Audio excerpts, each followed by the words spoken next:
placer y una alegría hablar, como siempre, con mi profesora preferida de la AMIA, entre otras instituciones, Alicia Benmergui. Hola, Alicia. Hola, ¿qué tal? ¿Cómo estás, Raquel? Muy bien, dispuesta a retomar este tema del que hablas con Jorge semana tras semana. Estamos en Askenaz y estamos hablando de esa modernidad, ¿no, Alicia? Tal cual, estamos hablando, vamos a continuar con una parte de la historia que te diría que no es demasiado conocida por el común de la gente, porque esto abarca fines del siglo XVIII, principios y mitad de los XX, y después las cosas volvieron a cambiar para los judíos. Y esto tiene que ver con algo tan importante como fue la educación. Y está relacionado, sobre todo, ¿estoy hablando muy rápido? No, perfecto. Tiene que ver, sobre todo, con el emperador de Austria, que era absolutista, pero se consideraba ilustrado, que era José II, y que estableció, editó un edicto para los judíos de Bohemia, Moravia, Hungría y Galicia, que eran los que estaban bajo el poder de la corona austríaca. Este edicto, que fue promulgado en 1780, obligaba a los judíos a recibir educación. Esto no fue lo único que obligó José a los judíos. Una de las cosas que los obligó es a cortarse las barbas, a usar apellidos. Por primera vez los judíos deben usar legalmente apellido, eso lo establece él muy prontamente, no en todas partes fue así, pero esto fue así ahí, y también en Italia, que estaba bajo el poder de la corona austríaca. Esto va a cambiar mucho la vida de los judíos, sobre todo aquellos que pudieron recibir educación. La obligación que estos judíos de todas estas regiones tenían era de ir a escuelas normales o del Estado. Podían, además los autorizó para ir a escuelas secundarias y también a las universidades. Aquellos que no recibieran la educación obligatoria del Estado, por ahí podían ser castigados con la prohibición de matrimonio. Y tenían entonces que entregar un certificado de asistencia escolar. Mirá qué riguroso que fue este tema. Y otra forma de castigo que había era que para aquellos que querían recibir clases talmúdicas, eso era de cajón algo importantísimo en la vida de todos estos judíos, eran las clases de Talmud Torá o las academias talmúdicas. Para eso primero tenían que cumplir con el currículum escolar establecido por el Estado, y si no cumplían con él, no solo que no iban a poder recibir estas clases talmúdicas, sino que también podían ser hasta castigados con prisión. Todo esto está contado y yo lo escribí en el texto que habitualmente ustedes publican, sí, o ponen. Sí. Pero lo que yo quería decir es que a los judíos esta educación que se les impone, en muchos casos los judíos tenían que pagar por eso. Y en muchas regiones, o en la mayor parte de ellos, la mayor parte de la población judía era pobre, o era extremadamente pobre. Entonces a veces no tenían cómo pagarlo, o de repente no podían ni siquiera elegir poder educarse. Educarse era como, y en esta educación secular fue bastante problemático. Sin embargo, bueno, no les quedó otra que hacerlo. Después, en 1820, también se estableció otro emperador, Francisco I, Franz I, les exigió también a los rabinos que estudiaran ciencias y que usaran el idioma del país para sus oraciones y comentarios. Porque la verdad que el yiddish, que era el idioma cotidiano de la gente común, el hebreo solo se usaba para los rituales y para escritura de temas religiosos. Estaba la intención de eliminar el uso del yiddish. El yiddish era mirado con mucho desprecio, no solo por las autoridades, sino por alguien como Mendelssohn o por los judíos educados y adinerados. Se lo consideraba como una jerga vulgar de los pobres. Digo, estoy contando para que quede establecido que el yiddish en la actualidad es considerado un idioma porque contiene todas las reglas que establecen que una lengua sea un idioma. Ujú. Y por estas razones, también en Padua, porque Padua estaba bajo el mandato bajo el gobierno del Imperio Austríaco, se abrió en 1829 un seminario rabínico. Entonces, también acá se comenzó con la educación para las chicas, las mujeres. Las chicas ricas estudiaban en sus casas con profesores, y para las pobres, los masquilim, que eran los ilustrados, la gente educada, la gente que creía en la racionalidad y el conocimiento secular, abren escuelas para las chicas en Breslau, en Dessau, en Königsberg y en Hamburgo.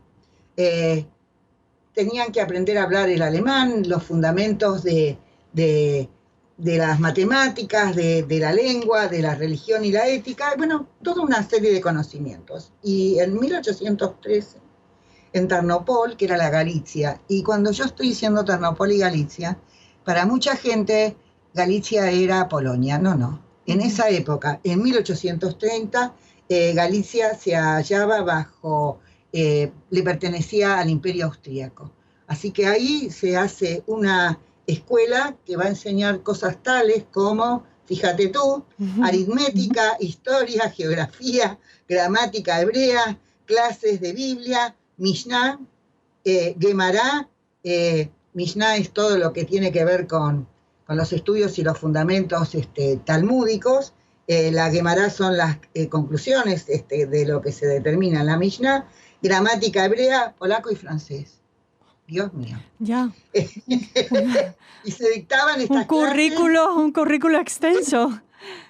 Terrible, sí. Se dictaban en alemán y eran para ambos sexos. Una cosa absolutamente novedosa. Después, en uno de los textos que yo se los mandé a ustedes, dice que en Rusia se estableció en Jitomir, y en Vilna también escuelas de este tipo. Debo hacer una aclaración. Eso no era Rusia. Era el Imperio zarista. Vilna le pertenecía, había sido parte de lo que era Lituania, y Jitomir, Ucrania. Y entonces ahí también se establecen este tipo de escuelas. Entonces tenemos todo un tema de la educación que se va a ampliar a extremos nunca vistos para esa época. Uh-huh. De todos modos, esto no quiere decir que cuando estamos a finales del siglo XIX, los judíos, los que pueden, tratan de integrarse.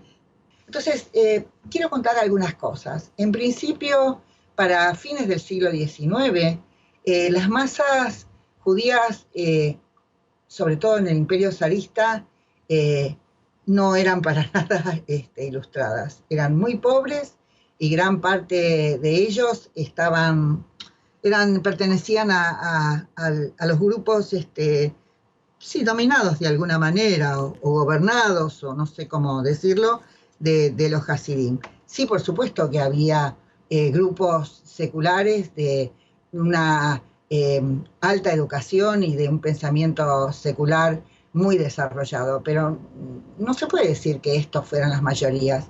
Y lo que pasaba en Europa occidental es que muchos de esta gente, sobre todo después del Congreso de Viena, donde no se les acepta la emancipación de los judíos, empiezan todo el tema de las conversiones. ¿Por qué empieza el tema de las conversiones? Bueno, porque los judíos que tenían una educación, esto sobre todo va a pasar en Prusia, va a pasar en todos estos reinos o ducados o lo que fuere de lo que había quedado del imperio alemán, del antiguo imperio sacro-romano germánico. Todos en estos lugares no había futuro posible para aquellos que fueran judíos. Ser judío era un impedimento muy grande para entrar a las universidades, para poder estudiar. Ciertamente algunos lo lograron, pero puede decirse que el costo para los judíos, hay un historiador que dice que era 7 veces mayor que para para el resto de los estudiantes comunes. Entonces hay como una especie de contradicción. Por una parte, las autoridades quieren que los judíos se eduquen. Por otra parte, se la pone muy difícil, porque la mayor parte eran pobres y no tenían medios como para poder pagarse esta educación, y los judíos no iban a renunciar, por lo menos en estos lugares tan tradicionales como era Polonia, parte de la zona de residencia del imperio zarista, no iban a renunciar a los estudios judaicos. Ciertamente entre los judíos hubo una tradición que en cierto modo todavía continúa en los lugares donde los judíos de alguna manera siguen conservando estas costumbres heredadas tan antiguas, que es que los parientes ricos siempre pagaban la educación de los familiares pobres, de los muy pobres, porque era considerado una especie de honor y deber que tenían. Pero bueno, el tema de la educación para los judíos, por ejemplo, en el caso de las mujeres, te voy a contar una cosa muy curiosa. Sobre todo en los lugares donde estaban estas poblaciones de origen jasídico, quienes más trabajaban eran las mujeres. Y cuando digo quienes más trabajaban, eran mujeres que mantenían a sus familias, porque los hombres asistían a las academias rabínicas, estudiaban, se dedicaban a rezar, así que el gran peso de llevar la familia, el hogar y también atender al mantenimiento era llevado a cabo por las mujeres. Y existe, yo creo que una vez se lo conté a Jorge, entonces estas mujeres fueron las primeras en recibir una educación secular. Tenían que hacer las cuentas, tenían que saber de qué se trataban los negocios, tenían que saber cosas del uso cotidiano, no eran tímidas mujercitas encerradas en la sacralidad del hogar, no, tenían que salir a luchar, y entonces tenían por el mantenimiento de la familia, día a día, o a veces compartirlo con el marido. Y entonces estas mujeres tenían que saber y aprender muchas más cosas para poderse sostener más o menos dignamente. Así que gran parte de cierto grado de secularismo empezó por el lado de las mujeres cuando empiezan a tener una relación con el mundo cotidiano, el mundo externo a los judíos, y las necesidades de conocimiento que ellas tenían. Esto digo porque vos vas a ver que para fines del siglo XIX y principios de los XX empiezan en muchos lugares a existir numerus clausus. Sí. ¿Y esto qué significa el numerus clausus? El numerus clausus es que se aceptaba un determinado número de judíos y nada más. Incluso me enteré que acá en la Argentina había colegios y lugares que uno nunca hubiera supuesto que tenían, pero también los tenían. En Estados Unidos, cuando se produce la gran inmigración, también en las facultades de medicina y de ingeniería también había números clausus. Creo que no lo dije. Es establecer una limitación al número de judíos que podían ser aceptados y podían concurrir a estas universidades o a estos colegios. Así que, por un lado, todo bien, que no hablen yiddish, que hablen alemán, que esto pasó lo mismo en Ámsterdam. El hermano de Napoleón, en la época de su gobierno, exigió que los judíos dieran sus servicios religiosos en holandés, y que también los chicos aprendieran a hablar en holandés, y el tema era la eliminación del yiddish. Bueno, esta historia continuó, yo siempre escribo eso, porque así no fue, y es una historia, como le dije a Jorge, compleja y variada, porque va a haber judíos que van a hablar en yiddish, que van a ser muy seculares y que van a manejar una cultura profunda de gran conocimiento, pero lo hacían en yiddish. Así que, como se verá, los judíos no somos gente tan sencilla y tan fácil de someter de alguna manera. Ni siquiera lingüísticamente. Sí, también lingüísticamente, sí, porque el yiddish, sobre todo, con los judíos, sobre todo, esto va a tener que ver con los judíos de Vilna y de Libo, pero bueno, de esto vamos a hablar en otro momento. Van a ser, y el budismo van a ser los que van a hablar en yiddish y van a editar todos los libros que había en esa época en yiddish. Por eso yo tengo acá a mi abuelo, que vino muy joven acá a la Argentina, y él mi abuelo era un erudito y gran parte, él era maestro, también sabía hablar hebreo, pero el tema de todo lo que él sabía lo había aprendido en yiddish. Wow. Y el yiddish, te voy a contar algo, había una edición del Quijote que decía que estaba hasta mejor traducido que de lo que se había escrito en el original, para que tengas idea de las cosas que ellos escribían. Bueno, nos quedamos aquí. Esperamos con impaciencia un nuevo programa en el que seguiremos aprendiendo mucho, siempre gracias a ti. Gracias, Alicia. Gracias a ustedes, me dan la oportunidad para hacerlo. Que estén muy bien y hasta nuestro próximo encuentro.